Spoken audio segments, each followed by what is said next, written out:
omulungi mukulu wange ate waffe matovu wano okujja otuula wano kitegeeza enendago nnene B2C wabula nadwenaaliwanira kaziri babiri house bambi mwabatuwanika era mwabatusuula naye amaanyi ge muteeka buli wetubayita ne mujja ne mwerekereza otwota si tumukola mulimu wabula mwandigambe jakubijja mwonna ere mwewe ne mujja mwebaleke mutala eddala allah wakinsiga okwagala.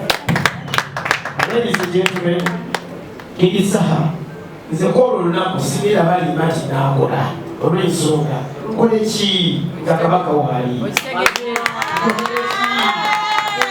kabaka waali oyogera to kyensaba yasi wano abantu balungi nnyo nnyo nnyo nnyo nnyo afrikana nungi nnyo naye nfunda nnyo ku King SAHA kyenjogerako kyensaba tugule tikiti nga mukyali kuba eno show already sold out buli gwotuukako agamba nzigenda wa SAHA kuba tugenda kukola kibayita omuyimbi waliwo abogezi b'ennyimba ne wabawo atotomi newo kibayita omuyimbi twakoze omuyimba era ndowooza twakoze omuyimba ne SAHA yes Reni yayimba era yefulaku ayimba naye nze nyimba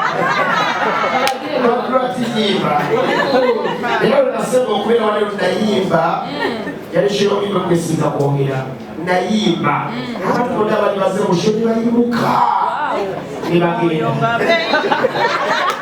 twakoze olima oluyita amalala nekisa twalikolere Canada olwetwetwale Canada naye sensoma yitwale Canada olima oluyita amalala ono mwana yadde amalala olulindala omiwa natusomiba tujalwakuwamu akapeera tetusobola kati okusomera olwansi banauganda tubakobola bwenna mujje tubere kwafikana nga munala desemba tulaba omuyimbi waffe tunyumirwe endoboyaki SAHA yekaasaasinze naffe enkomegatabira taasi tujja kwita omuyisi just tutule tunyumirwe endobo neyazagereyazekama I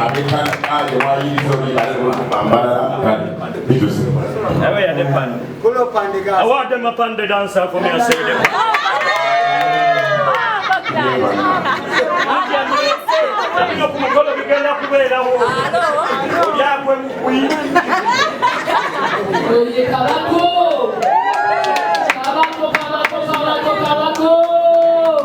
Kali kabako ga konduse nga buli Sojjah kubira wali era buli mukamera kubira wali bagenda nga buli tusika ewa muyimbi abo kale mwatukide atenga yesaba babituso mbanga bogera buli kwanga dibana abatabangu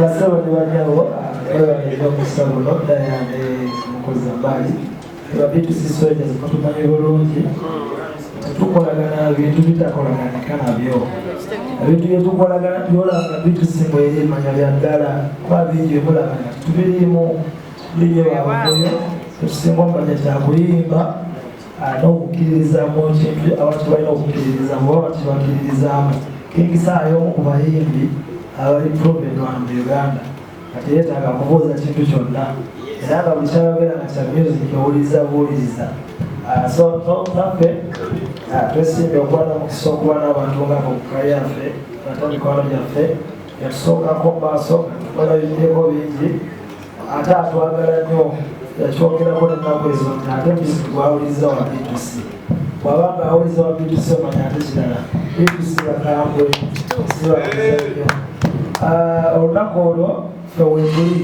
tugenda kuyimba kwawukanako kumatula tanenotuula tugenda kubayimbiramu ate naffe tutule tuwulire SAHA tuyimbiremu olunaku oluteri kiralako B2C kalenda okugjako King SAHA okimanyi tukwagala nnyo etaano waffe era wetutuuka wali kusaawa eri byonna twatusazeewo bikola ku stage okwo tulina plan zaffe tugenda bagamba naye twatusazeewo kwolwo katukwataganya tusalawo mujja biraba abanyalezewazikisitali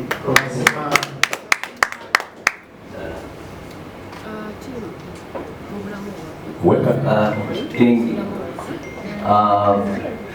mbozi abatulaba kyenjagala okategeeza nti abayimbi mikwano gyaffe bangi naye King Saha one of the nnyo akimanyi nti ate totuyitewo ne tulyamu ffenna ate nayitako newaka netulya kamuomu so tuli basanyufu nnyo nga 8 December bambi muje tuwagire King Saha Uganda mwenna abanyumirwa music awooma nga oba okuga mu motokayo n'oteekamu akayimba onyumirwa nnyo ng'otambula so tuli basanyufu nnyo kubanga tuli kitundu nnyo ku King Saha olwo olunaku era nga tweyanziza nnyo bana basawo n'abanyabo tusanyusa okubalaba lyomu kubasanyusa okubalaba naye kati tuli ku ggwanga mujje mu biseera ebyo tuyita buli tukoowola buli muntu oba omanyi kyagala ku music jangu olabe omuyimbi ayimba kiri mani olikyali waffe nnyo ate lwekimanyi tukwagala yomezi era ne wetudde ewaka tulina ebintu byetwebuulira ebisukka ku music byetukola ki ebitujja okubayamu ate tomanya namwe bijja okukola ki okubayamba so ebisinga bana ebabyogedde naye nga twongera okwebaza bali bamawulire twebaza TV zonna zonna eziriwo mu promoters nesembeera okwebaza King Saha naye okusalawo ate one love and respect mugende mu maaso mubale kwagala Uganda music Maulana Great Mr. Sojjah. Kusigaza omuzinga. Atugende ku muganda waffe Balaze. Promulidde okuba salaamu n'ensalika bannange. Assalamu alaikum warahmatullahi wabarakatuh. Wa alaikum salaam warahmatullahi wabarakatuh. Abanye n'eddoboozi lulenga Umar Malik Edison aka Balaze. And Communicatamelatas, Waraka Chiko.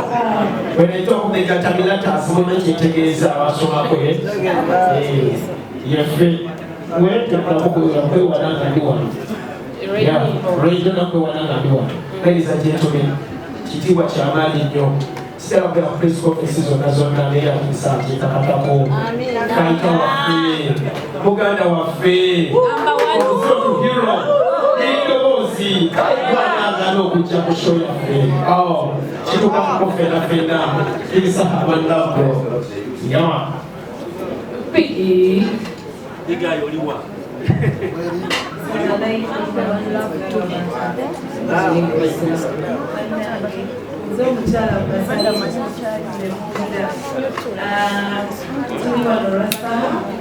And I think we shall speak more when introduction is done.